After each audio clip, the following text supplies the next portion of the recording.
eliminated it fully. Mr. Truss, can I ask you, first of all, what do you know about the plan orchestrated by Barnaby Joyce to see Ian Macfarlane defect to the National Party? And secondly, we'll deal with that later. Let's deal with this issue. Just to clarify there, are you rechecking the data you've already got on these areas, or are you going back and having another look? And does this include, where we're checking again, does this include the area that Williamson's and Associates said that the geological feature that they said could be a debris field? This is the UK pilot. Yeah. There was the boat that was found that was a high priority area, and the only other high priority area was a thing that's been dismissed as a geological feature. Well, I think that's one that. If I understood your question correctly, there's two parts to it. The first is the areas where we are not fully confident, the 4% I was talking about, is what we will use the autonomous underwater vehicle on Villa Harmony to examine. And the question of outside commentators pointing to low resolution visual imagery and saying we should be looking there, we already had fully eliminated that area by making several passes over it with high definition sonar. So we know we're not going to go back there. And sorry, just to clarify, so the area that Williams and Associates referred to, that's not one of the areas you're going back to, just to clarify that? No. No, and the area where Mr. Truss mentioned where the British pilot had his idea, is that now an area you're going back to have a look at? I'm not going back to take a look at it.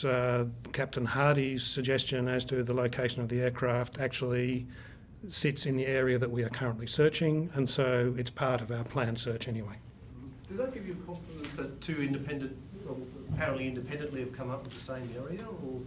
Or we stay in contact with everyone that's providing genuine technical expertise to this, and what we are finding, not surprisingly given the quality of the work that's been done by the Defence Science and Technology Group, is that those that are really focused on this and on the answer are coming up to pretty much the same spots as we are. Mr. Truss, could you just clarify, please, are you redirecting resources to look at the hotspot once again?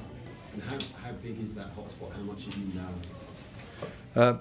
Well, we're only going back to deal with areas where the resolution of the data may have left some doubt, and that's, as you just heard, about 4% of the area. The area that's been identified by Captain Hardy, wasn't it? Mm-hmm. That will be covered in the routine area of the search.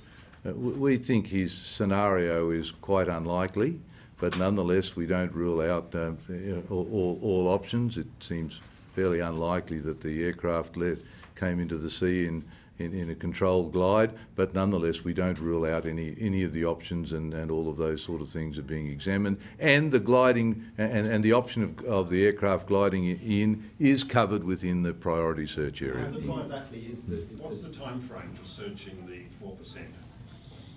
Oh, well. That should be covered by the next two swings of the Villa Harmony peak, so by probably middle of February. And just to clarify, you're going back there not to look at specific items on the seafloor that might be debris, but because there might be gaps in the scans that have been done already? We know where there are small gaps in the scans that have been done already, and we're going back to confirm those and to eliminate them. And what will the Chinese ship's role be? Will it join the same patterns and do some of it? The Chinese vessel will be equipped with synthetic aperture sonar. We're still in train of organising that. If all goes according to plan, that will be available by the middle of January. And that's a deep tow, so it will be a third deep tow capacity out there with synthetic aperture rather than conventional sonar. Can I ask, aside from the areas in the hotspot, which you are there items of interest there which you've identified which you need to go back and look at specifically? There's no category 1, but there's category 2s that we need to take a look at. Category 2s are ones that are of interest but we think are most likely not to be the aircraft but worth elimination, so we will take another look at those just to be sure. So we want the search to be thorough and comprehensive. Once the area within the purple block has been searched, we believe that all of the most prospective areas will have been thoroughly discounted, and therefore looking for the aircraft in another place would be have a low probability of success. And so this stage of the search therefore is absolutely critical. We're increasingly confident that the area of the search is the most prospective, and we therefore will be putting the maximum effort into making sure the best equipment is in the right places so that we can conclude the search as quickly as we can. Can you tell us please how deep it is in the area you're searching, and roughly can you describe the terrain? Well, it's very deep. Martin? It varies between about 4,000 and 6,000 metres. The terrain gets from very complex and rough to comparatively smooth, gets smoother as we go south, which is from the evidence so far. But we're finding a lot of new things about it, and that's a very complex piece of geology that's out there, which is a challenge, but we're managing it, we believe, very well. The most difficult part, obviously, was what's called the Broken Ridge. Now, the search has been concentrated south of that for quite some time now. As we've moved the likely search area further south, we've moved away from the most difficult of the terrain. What did it take for China to finally come to the party? That's something I can't comment on. Obviously, that's been a part of their processes, and it's taken a long time. We're very pleased with the eventual outcome. Why now? Why do you think they made this decision? Well, it was a critical time because we were reaching the stage where funding had started to become an issue, and our capacity to be able to continue the search, and we would have had to make some critical decisions about how to focus the search with the last remaining money. Now, the fact that this additional budget funds are available means that we can do it properly and be sure that the equipment is used as efficiently as possible. So when you're using a towed device, it takes a very long time for the vessel to be able to turn that around and do another run, and many hours. And so that is lost time. So the current technique is to have as longer runs as possible. Had we run short of money, we would have had to do short runs and therefore waste more time doing turns. So that's an oversimplification, but essentially the search is less efficient if it's doing just short runs and therefore has to have frequent turnarounds. You spend too much time not actually looking, but just getting your big long rope to turn around and go in the opposite direction. Wouldn't it be preferable for the Chinese vessel to also have a UAV rather than the towfish? Well, I think they're going to have the best technology. We only have a need for one autonomous underwater vehicle to do the detailed eliminations of particular areas. The most efficient search technique is towed sonar, and that's why we want to have that on the Chinese vessel. Sorry, can you explain a little more about what the Chinese ship will actually do? Will it actually take over some of the work that the Fugro people are going to do, or will it be going back doing some of the specific searching? We're still looking at the tasking because we haven't yet confirmed the full details of the Chinese vessel, but the likelihood is we'll do a mix of cutting new areas and checking some of the old areas where we want to get some more refinement. How will the sonar, the synthetic aperture sonar, how will it be utilised differently to the side scan sonar? Will it be just doing a similar job? Synthetic aperture uses essentially the same thing. It bounces a sound signal down to the sea floor, receives it back, and it's analysed. Synthetic aperture just gives you a higher resolution and therefore a better quality sonar picture, if you like. But it's essentially the same thing. There's just some clever gadgetry on synthetic aperture that gives you a higher resolution image. But you thought it was important to get this type of equipment as well, didn't you? We're satisfied that the equipment we're using, the conventional sonar, does the job, but if we've got something that's better available to us, then we're happy to take advantage of it. How much faith do you have in the Bayesian analysis? Because obviously it was used to find Air 447 as well. I'm very confident in the Bayesian analysis, and we're very grateful for the amount of effort that the Defence Science and Technology Group has done, supported by our Search Strategy Working Group. we take a very high degree of comfort, and particularly since it also coincides with the areas that other experts independently are specifying. Very good piece of work. Has this analysis been undertaken since the start, or did it just start in July when the flatron was found? No, we've been working with DSTG on this since we took responsibility for the surface search, and it's been progressive refinement over that period of time. The basic methodology has been in place, but there's always been the capacity to make it more refined. The other thing we've been able to do, previously we had two different methodologies for assessing likely flight paths of the aircraft.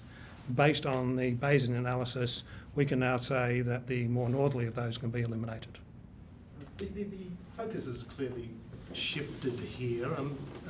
How much of that new search area covers the initial 60,000 square kilometres? There was the original focus on the 60,000, that was doubled to the 120,000. How much of an overlap is there on that? The original 60 was comparatively narrow near the arc and extended for a long way along the arc. What we've now done is concentrate south and go wider from the arc. So it's a different focus based essentially on a reanalysis of the end-of-flight assumptions.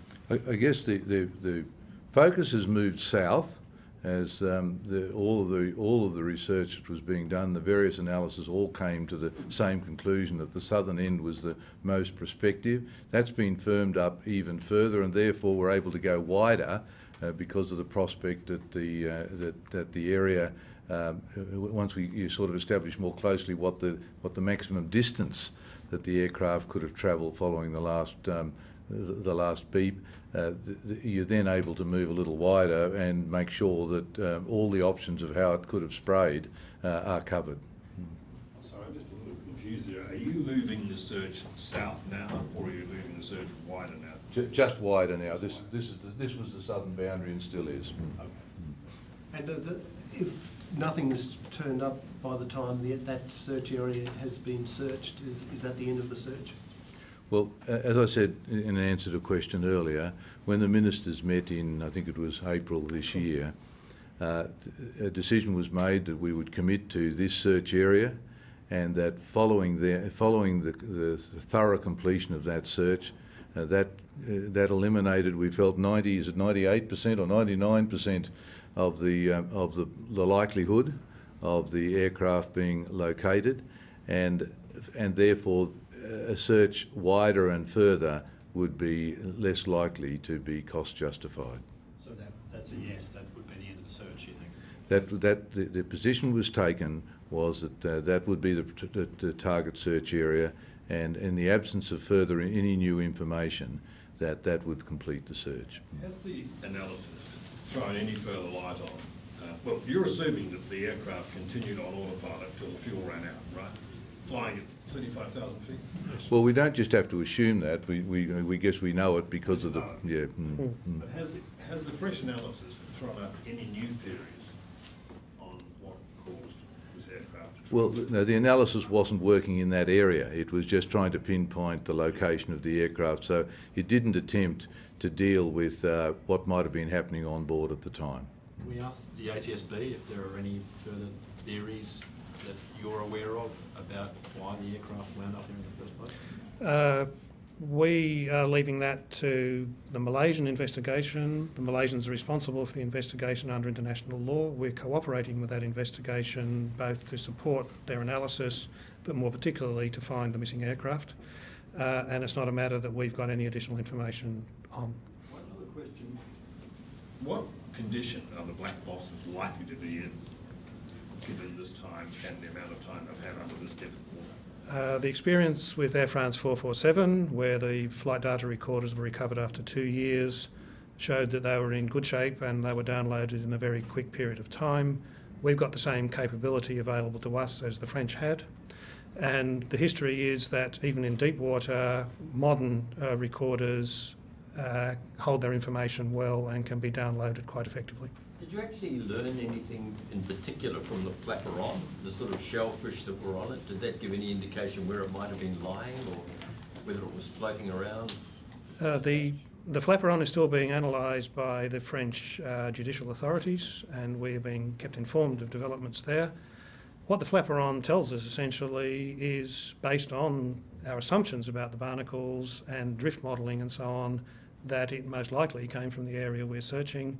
Its arrival at Réunion is quite consistent with our search area. The international group, IAG, have put forward a theory that it separated, the flaperon separated before the aircraft hit the water. Is that your theory?